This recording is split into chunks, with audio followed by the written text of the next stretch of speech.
ನಮಸ್ಕಾರ. ಪ್ರೀತಿಯ ಎಲ್ಲ ವಿದ್ಯಾರ್ಥಿನಿಯರಿಗೆ ನಾನು ಪ್ರಥಮ PUC ವಿಷಯಕ್ಕೆ ಸಂಬಂಧಿಸಿದಂತೆ ರಾಜ್ಯಶಾಸ್ತ್ರ ವಿಷಯಕ್ಕೆ ಸಂಬಂಧಿಸಿದಂತೆ ಹಿಂದಿನ ಒಂದು ತರಗತಿಯಲ್ಲಿ ರಾಜ್ಯಶಾಸ್ತ್ರದ ಒಂದು ಪರಿಚಯ, ಅದಾದ ನಂತರ ಅರ್ಥ ಮತ್ತು ವ್ಯಾಖ್ಯೆಗಳನ್ನು ಕುರಿತು ನಾನು ನಿಮಗೆ ತಿಳಿಸಿದೆ. ಇಂದಿನ ಒಂದು ತರಗತಿಯಲ್ಲಿ ನಾನು ನಿಮಗೆ ರಾಜ್ಯಶಾಸ್ತ್ರದ ಸ್ವಭಾವವನ್ನು ಕುರಿತು ಹೇಳಲಿದ್ದೇನೆ. Wish you all of you good morning. In previous class, political science subject, I said to you regarding is a political science introduction, then meaning, then definitions. Right now I am discussing with you regarding nature of political science.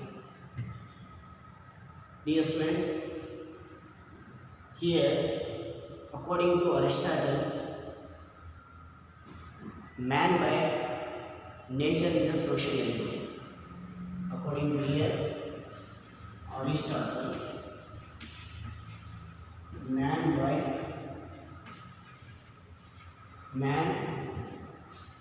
by nature is a social animal.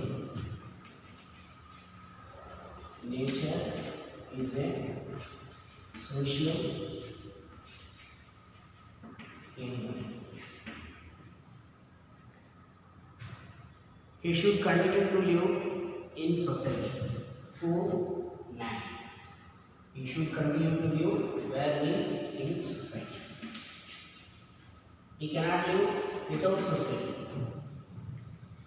Because here a man who is unable to live in society must be either a beast or god. Beast or god. Here beast or god means here it will be giving for us beast meaning Murga. Here god means is the ದೇವರು. ಅಂದರೆ ಇಲ್ಲಿ ಅರ್ಥ ಏನು ಕೊಡ್ತಂದರೆ ಪ್ರೀತಿ ವಿದ್ಯಾರ್ಥಿಗಳೇ, ಇವತ್ತು ನಾವು ರಾಜ್ಯಶಾಸ್ತ್ರದ ಸ್ವಭಾವದಲ್ಲಿ Aristotle ಹೇಳ್ತಾನೆ ಭಾಳ ಸ್ವಚ್ಛವಾಗಿ. ಅರಿಸ್ಟಾಟಲ್ ಪ್ರಕಾರ ಮಾನವ ಸ್ವಭಾವದ ಸಮಾಜಜೀವಿ ಮತ್ತು ಸಂಘಜೀವಿ. ಸಮಾಜವನ್ನು ಬಿಟ್ಟು ಬದುಕಲಾರ. ಸಮಾಜವನ್ನು ಬಿಟ್ಟು ಬದುಕಲು ಇಚ್ಛಿಸುವವನು ಏನಾಗಿರಬೇಕು? ದೇವರಾಗಿರಬೇಕು ಅಥವಾ ಮೃಗ ಆಗಿರಬೇಕು ಅಂತ ಹೇಳ್ತಾರೆ. ಅಂದರೆ in this meaning what means a man who is unable to live in society must be a either beast or is a god. ಅಂದರೆ ಅಲ್ಲೇನಾದರೂ ಸಮಾಜವನ್ನು ಬಿಟ್ಟು ಬದುಕಲು ಇಚ್ಛಿಸುವನು ದೇವರಾಗಿರಬೇಕು, ಇಲ್ಲ ಮೃಗ ಆಗಿರಬೇಕು ಅಂತೇಳಿ ನಾವಿಲ್ಲಿ ತಿಳ್ಕೊಳ್ತೀವಿ. He organizes society to fulfill his needs and lead his life happily and comfortably. Hence, society ensures him social security as he depends on the society. Here which are the requirements for man? ಅಂದರೆ ಇವತ್ತು ಮನುಷ್ಯನಿಗೆ ಅಗತ್ಯಗಳನ್ನು, ಅಂದರೆ ಮಾನವ ತನ್ನ ಅಗತ್ಯಗಳನ್ನು ಈಡೇರಿಸಿಕೊಳ್ಳಲು ತನ್ನ ಜೀವನವನ್ನು ಯಾವ ರೀತಿಯಲ್ಲಿ ಕೊಂಡೊಯ್ತಾ ಇದ್ದಾನೆಂದರೆ ಸುಖ, ಶಾಂತಿ, ನೆಮ್ಮದಿಯಿಂದ ಕಳೆಯಲು ಈ ಸಮಾಜ ನಮಗೆ ಅತ್ಯಗತ್ಯ. Whatever it may be, right now we are all moving is a preference to happiness means on the base of society we are living here. On the base of society we are living.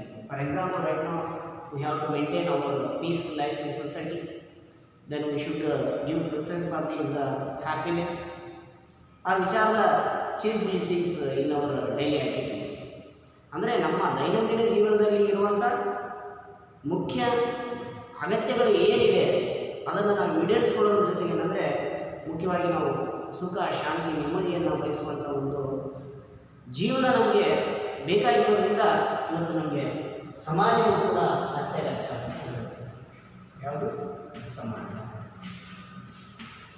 ಈ ಸಮಾಜ ಮಾನವ ಜೀವಿಯಾಗಿರುವಂತೆ ಇವರು ಕೂಡ ರಾಜಕೀಯ ಜೀವಿಗಳು ಅಂತ ಹೇಳಲಾಗ್ತದೆ. ಅಂದರೆ ಇಲ್ಲಿ ಹೇಗೆ ಮನುಷ್ಯ ಸಮಾಜ ಜೀವಿ, ಅಂದರೆ ಇಲ್ಲಿ ಸೋಷಿಯಲ್ ಅನಿಮಲ್ ಅಂತ ಕರೀತೀವಿ ನಾವು. ಈ ವಾಸ್ ಎ ಸೋಷಿಯಲ್ ಅನಿಮಲ್. ಹಾಗೆ ಅದೇ ರೀತಿ ಏನಂದರೆ ಒಬ್ಬ ರಾಜಕೀಯ ಜೀವಿಯೂ ಕೂಡ ಅಂತ ಹೇಳಲಾಗ್ತದೆ. ಯಾಕೆಂದರೆ ಇಲ್ಲಿ ಪೊಲಿಟಿಕಲ್ ಬೀಯಿಂಗ್, ಯಾಕಂದರೆ man is a social being, at the same time is a political being. ಅಂದರೆ man is a like a social animal, then it will be giving the preference to is to political means. Here is a political animal also ಇದೆ. Political animal ಅಂತ ಕೂಡ ನಾವು ಇಲ್ಲಿ ಕರೀತೀವಿ. ಯಾಕೆ ನಾವಿಲ್ಲಿ ರಾಜಕೀಯ ಜೀವಿಯೂ ಹೌದು ಅಂತ ಹೇಳ್ತಾ ಇದ್ದೀವಿ ಅಂದರೆ, ರಾಜಕೀಯ ಜೀವಿಯು ಅಂತ ಕರೀತಾ ಇದ್ದೀವಿ ಅಂದರೆ, ಮಾನವನು ಸಾಂಘಿಕ ಜೀವನದಲ್ಲಿ ಜಗಳ, ಕಲಹ, ಅಸೂಯೆ, ದ್ವೇಷ ಇವೆಲ್ಲ ಸರ್ವಸಾಮಾನ್ಯವಾದಂಥ ಸಂಗತಿಗಳಾಗುತ್ತೆ. ಯಾಕೆಂದರೆ ನಾವು ಇಂದಿನ ನಿರ್ಮಾಣದಲ್ಲಿ ನಾವು by nature is A selfish ಆಗಿದ್ದಾನೆ ಮನುಷ್ಯ. ಆಮೇಲೆ ಇವರಲ್ಲಿ ಏನಂದರೆ ಒಂದು ಇಗೋಯಿಸ್ಟ್ ಇದೆ ಆ್ಯಂಡ್ ಪ್ಯಾರಲಿಸಮ್ ಇದೆ, ಅಂದರೆ ಜಗಳ ಕಲಹಗಳಿದ್ದಾವೆ. ಅದಾದಮೇಲೆ ನಾವಿಲ್ಲಿ while leading social life in society is a conflicting is a nature. For example here is a jealousy and is a hated lead to is a anarchy. So man cannot lead his life happily and peacefully because of such nature. Right now we are doing because on the base of society is everyone will be accepting which one means is a peaceful of life. ಯಾಕೆಂದರೆ ಇವತ್ತಿನ ನಿರ್ಮಾಣದಲ್ಲಿ ಎಂಥ ಮನುಷ್ಯ ಸರ್ವಸಾಮಾನ್ಯವಾಗಿ ಏನಂದರೆ ಇವರಲ್ಲಿ ದ್ವೇಷ, ಅಸೂಯೆ ಮತ್ತು ಜಗಳತನ ಇವೆಲ್ಲ ಸಾಮಾನ್ಯವಾಗಿದ್ದರೂ ಕೂಡ ಜಗಳಗಂಟಿ ಪ್ರವೃತ್ತಿಯಿಂದ ಸಮಾಜಶಾಸ್ತ್ರದಲ್ಲಿ ಎದುರಾಗಿ ಶಾಂತಿ ಮತ್ತು ಇದೇನೆಂದರೆ ಇನ್ನೊಂದು ರೀತಿಯಲ್ಲಿ ಇದು ವ್ಯವಸ್ಥೆ ಹದಗೆಡುವಂಥ ಒಂದು ವ್ಯವಸ್ಥೆ. ಹಾಗಾಗಿ ನಾವು ಸಮಾಜದಲ್ಲಿ ನಾವು ಬದುಕಬೇಕಾದ್ರೆ ಮಾನವ ವರ್ತನೆಗಳನ್ನು ನಿಯಂತ್ರಿಸಿ ಸಮಾಜದಲ್ಲಿ ಕಾನೂನು ಮತ್ತು ಸುವ್ಯವಸ್ಥೆಯನ್ನು ಕಾಪಾಡಲಿಕ್ಕೆ ಕೆಲವು ರೂಢಿ, ಸಂಪ್ರದಾಯಗಳು ಮತ್ತು ಪದ್ಧತಿಗಳು ಇರಬೇಕು ಅಂತ ಕೂಡ ನಮಗೆ ತಿಳಿಸ್ಕೊಡ್ತಾರೆ. ಯಾಕಂದರೆ ಇಲ್ಲಿ ವಿಚಾರದಲ್ಲಿ ಈಗ ಟ್ರೆಡಿಷನಲ್ ಥಿಂಗ್ಸ್ ಆಗಿರ್ಬೋದು. ನಮ್ಮ ಜೀವನವನ್ನು ಯಾಕಂದರೆ ನಾವು ಇವತ್ತು ನೆಮ್ಮದಿಯಿಂದ ಬದುಕಬೇಕಾದ್ರೆ ನಾವು ಹಲವಾರು ರೂಢಿ ಸಂಪ್ರದಾಯಗಳ ಆಧಾರದ ಮೇಲೆ ಏನಂದರೆ ಕಾನೂನನ್ನು ರಚನೆ ಮಾಡ್ತಾರೆ. ಯಾವುದನ್ನು? ಕಾನೂನು. ಈ ಕಾನೂನುಗಳು ಏನಂದರೆ ನಮಗೆ ಶಾಸನಾತ್ಮಕವಾದಂಥ ರೀತಿಯಲ್ಲಿ ನಮಗೆ ಮುಖ್ಯವಾಗಿ ಮಾನವ ವರ್ತನೆಗಳನ್ನು ತಡೆಹಿಡಿಯುವಲ್ಲಿ ಕೆಲಸ ಮಾಡ್ತಾರೆ. ಮಾನವನ ವರ್ತನೆಗಳನ್ನು ನಿಯಂತ್ರಿಸುವಲ್ಲಿ ಕೆಲಸ ಮಾಡ್ತಾರೆ. ಯಾವ? ರೂಢಿ ಮತ್ತು ಸಂಪ್ರದಾಯ. That one we can call is a traditional or is a habitual actions which one will be consisting in the society. ಯಾಕಂದರೆ ಇಲ್ಲಿ such a behavior of an individual and is established good system. Society requires an organization called state which functions through its agency, the government. ಯಾಕಂದರೆ ಇಲ್ಲಿ ನಾವು ಏನು ನೋಡ್ತಾ ಇದ್ದೀವಿ ಅಂದರೆ ರೂಢಿ, ಸಂಪ್ರದಾಯಗಳು ಮತ್ತು ಪದ್ಧತಿಗಳು ಇರಬೇಕು ಅಂತ ಹೇಳ್ತಾ ಇದ್ದೀವಿ. ಆದರೆ ಈ ಸಂಪ್ರದಾಯ ಮತ್ತು ಪದ್ಧತಿಗಳಿಗೆ ಶಾಸನವನ್ನು ಕೊಟ್ಟು ಅವುಗಳನ್ನು ಅನುಷ್ಠಾನಕ್ಕೆ ತಂದು ಅವುಗಳನ್ನು ಉಲ್ಲಂಘಿಸಿದವರಿಗೆ ನಾವು ಶಿಕ್ಷೆಯನ್ನು ಕೊಡ್ತೇವೆ. ಅವುಗಳಿಗೆ ನಾವು ಉಲ್ಲಂಘಿಸಿದರೆ ಶಿಕ್ಷೆ ನೀಡುವ ಅಧಿಕಾರ ಹೊಂದಿರುವಂಥ ವ್ಯಕ್ತಿ ಅಥವಾ ವ್ಯಕ್ತಿಗಳ ಗುಂಪಿಗೆ ಸರ್ಕಾರ ಅಂತ ಕರೆಯಲಾಗುತ್ತದೆ. ಯಾಕೆಂದರೆ ಇಲ್ಲಿ ಒಂದು ಆರ್ಗನೈಸೇಷನ್ ಯಾವುದಂದರೆ ಲೈಕ್ ಆರ್ಗನೈಸೇಷನ್ ಒಳಗಡೆ ನಾವೇನಪ್ಪ ಅಂದರೆ we are giving is preference to the government ಅಂತ ಹೇಳ್ತೀವಿ. ಯಾವುದು? The government.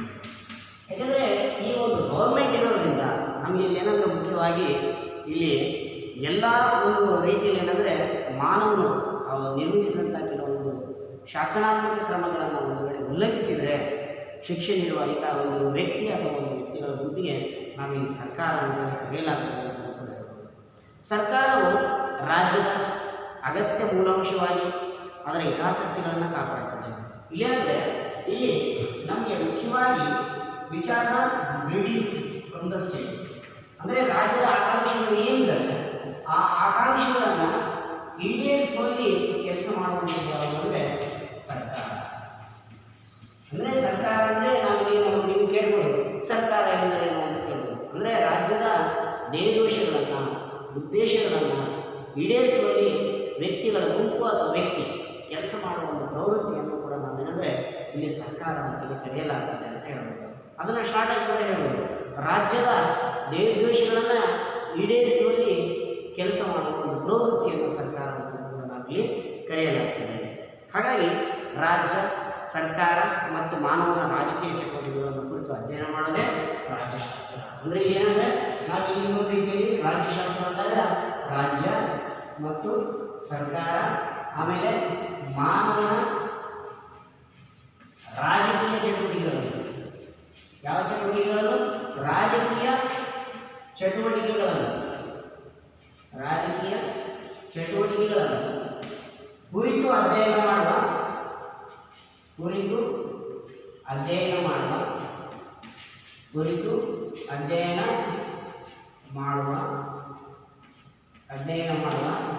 ಶಾಸ್ತ್ರವೇ ಅಥವಾ ಅಧ್ಯಯನ ಮಾಡುವ ಒಂದೇನೆಂದರೆ ಶಾಸ್ತ್ರವನ್ನೇ ನಾವಿಲ್ಲಿ ರಾಜ್ಯಶಾಸ್ತ್ರ ಅಂತ ಕರೀತೀವಿ.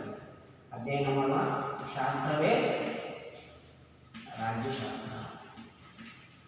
ಅಂದರೆ ನೋಡಿ, ನಮಗೆ ಇದು ಎಷ್ಟು ಸ್ಪಷ್ಟವಾಗಿ ತಿಳಿಸ್ತಾ ಇದೆ ರಾಜ್ಯಶಾಸ್ತ್ರ ಅಂದರೆ, ಮಾನವ ಸಮಾಜ ಜೀವಿ, ಸಂಘಜೀವಿ, ರಾಜಕೀಯ ಜೀವಿಯೂ ಕೂಡ ಇವನು ಸಮಾಜವನ್ನು ಬಿಟ್ಟು ಬದುಕಲಾರ.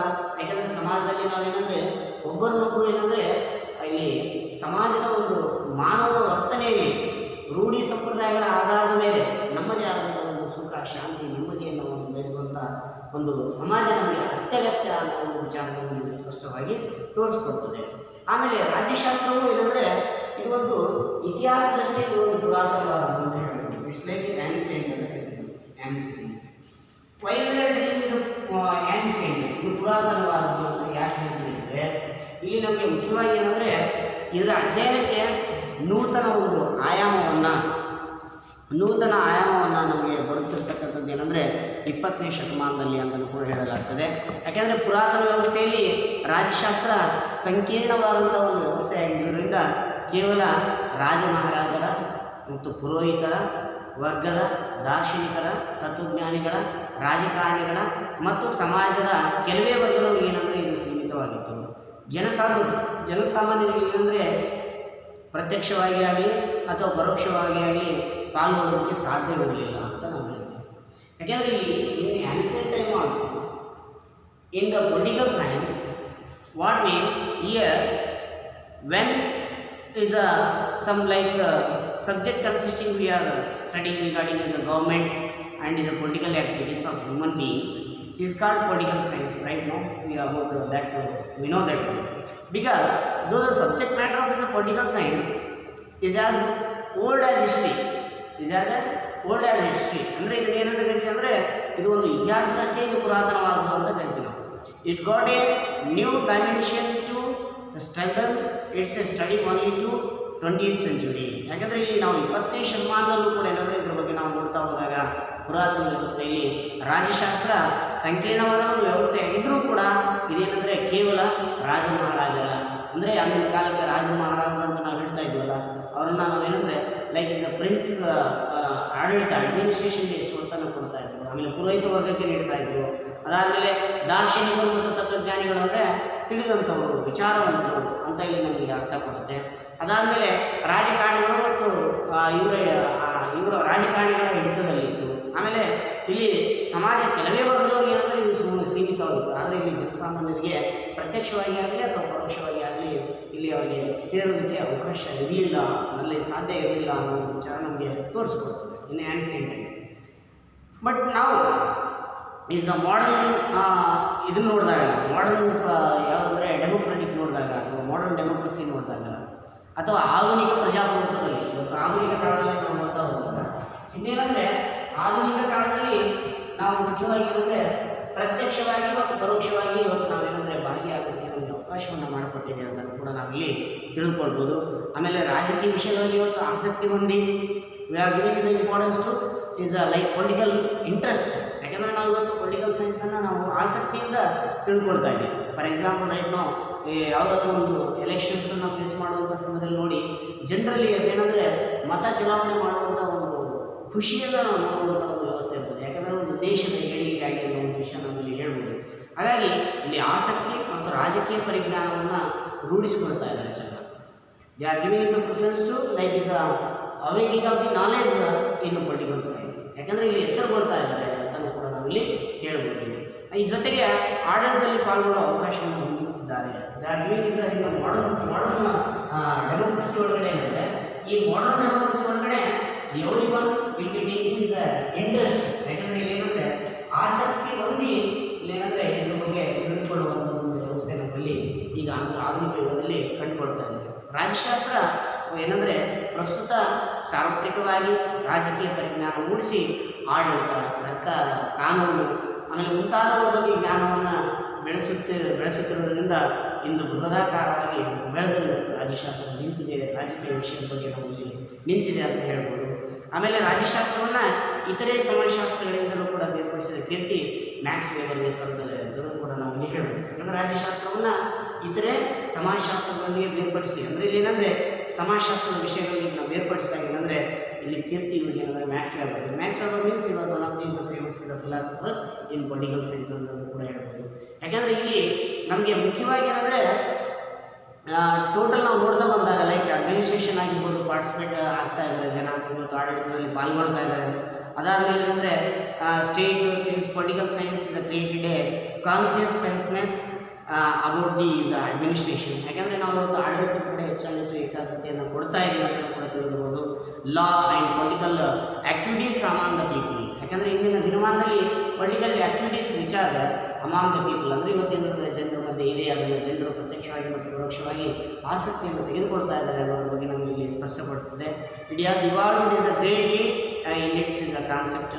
Today political science occupies a distinct is a position in social science and the credit goes to is a Max Weber. ಯಾಕಂದರೆ ಇಲ್ಲಿ ಕ್ರೆಡಿಟ್ ಯಾಕಂದರೆ ಮ್ಯಾಕ್ಸ್ ವೆಬರ್ಗೆ ಹೋಗುತ್ತೆ ಅಂತ ಹೇಳ್ತೀವಿ. ಯಾಕಂದರೆ ಅವರು ಸಮಾಜಶಾಸ್ತ್ರದಿಂದ ಬೇರ್ಪಡಿಸಿ ಏನಂದರೆ ರಾಜ್ಯಶಾಸ್ತ್ರಕ್ಕೆ ಒಂದು ಹೆಚ್ಚು ಏನಂದರೆ ಒಂದು ರಾಜಕೀಯ ಪರಿಜ್ಞಾನವನ್ನು ಮೂಡಿಸುವಲ್ಲಿ ಕೆಲಸವನ್ನು ನಿರ್ವಹಿಸಿದ್ದಾರೆ ಅಂತ ಕೂಡ ನಾವಿಲ್ಲಿ ತಿಳಿಸಲಾಗ್ತದೆ. ಹಾಗಾಗಿ ಇದೊಂದು ರಾಜ್ಯಶಾಸ್ತ್ರ ಏನಂದರೆ ಒಟ್ಟಾರೆ ಏನಂದರೆ ನಮಗೆ ಮೂಲ ನಮಗೆ ಏನಂದರೆ ಒಂದು ಸಮಾಜ ಜೀವಿ ಜೊತೆಗೆ ಸಂಘಜೀವಿ, ಅದಾದ ಮೇಲೆ ಒಂದು ಸಮಾಜವನ್ನು ಬಿಟ್ಟು ಬದುಕಲಾರ ಅಂದರೆ ಸಮಾಜವನ್ನು ಬಿಟ್ಟು ಬದುಕಲು ಇಚ್ಛಿಸುವ ದೇವರಾಗಿರಬೇಕು, ಮೃಗವಾಗಿರಬೇಕು ಅನ್ನೋ ಬಗ್ಗೆ ನಮಗೆ ಸ್ಪಷ್ಟವಾಗಿ ರಾಜ್ಯಶಾಸ್ತ್ರದ ಒಂದು ಸ್ವಭಾವದಲ್ಲಿ ಅರಿಷ್ಟಾಗಿರ್ತಕ್ಕ ನಾವು ಇಲ್ಲಿ ತಿಳ್ಕೊಂಡಿದ್ದೀವಿ. ನೀವು ಒಂದು ಸ್ವಲ್ಪ ಟೆಕ್ಸ್ಟ್ ಬುಕ್ಕಲ್ಲಿ ನೋಡ್ತಾ ಹೋದರೆ ರಾಜ್ಯಶಾಸ್ತ್ರದ ಸ್ವಭಾವವನ್ನು ಕುರಿತು ಒಂದು ಸಾರಿ ಅಥವಾ ಎರಡು ಸಾರಿ ಓದಿದ್ರಾಗ ಅಂದರೆ ಅಲ್ಲಿ ನಿಮಗೆ ಯಾವ ರೀತಿ ಪ್ರಶ್ನೆ ಕೇಳಬಹುದು ಪರೀಕ್ಷೆಯಲ್ಲಿ ಇದಕ್ಕೆ ಸಂಬಂಧಪಟ್ಟಾಗ ನಾವು ಉತ್ತರ ಹೇಗೆ ಬರೀಬೇಕು ಅಂತ ನೋಡಿದಾಗ ಇವೇ ಪಾಯಿಂಟ್ಸ್ ನೀವು ತಗೊಂಡ್ರೆ ಸಾಕು. Man is like a social will be giving is a further next is a political animal also. Why was giving is a preference to here is a political means is interesting regarding is ವಿಚಾರ is a political activities is a human being life. ಯಾಕೆಂದರೆ ಇವತ್ತು ಮನುಷ್ಯನ ನೈಜ ವರ್ತನೆಯಲ್ಲಿ ಇವನೇನೆಂದರೆ ಪೂರ್ಣ ಪ್ರಮಾಣದಲ್ಲಿ ಒಂದು ರಾಜಕೀಯ ಪರಿಜ್ಞಾನವನ್ನು ಪಡೆದುಕೊಳ್ಳೋದಕ್ಕೆ ಹೆಚ್ಚು ಇಷ್ಟಪಡ್ತಾರೆ ಅಂತ ಕೂಡ ನಾವು ಹೇಳಲಾಗ್ತದೆ. ಇದು ನಿಮಗೆ ಏನಂದರೆ ಒಂದು ನಿಮಗೆ 100% ಕ್ವಶನ್ ನಿಮಗೆ ಕೇಳ್ತಾರೆ ಎನ್ಯುವಲ್ ಪರೀಕ್ಷೆಯಲ್ಲಿ. ಮಾನವ ಸಮಾಜ ಜೀವಿ ಹೇಗೆ ವಿವರಿಸಿ ಅಂತ ಕೇಳ್ಬೋದು. ಅಥವಾ ಅರಿಸ್ಟಾಟಲ್ ಈ ಮಾತನ್ನು ಏನು ಮಾನವ ಸಮಾಜ ಜೀವಿ ಸಂಘಜೀವಿ ಎಂದು ಹೇಳಿದಂಥ ವ್ಯಕ್ತಿ ಯಾರು ಅಂತ ನೋಡಿದಾಗ ನಾವು ಅರಿಸ್ಟಾಟಲ್ ಅಂತ ಹೇಳಲಾಗ್ತದೆ.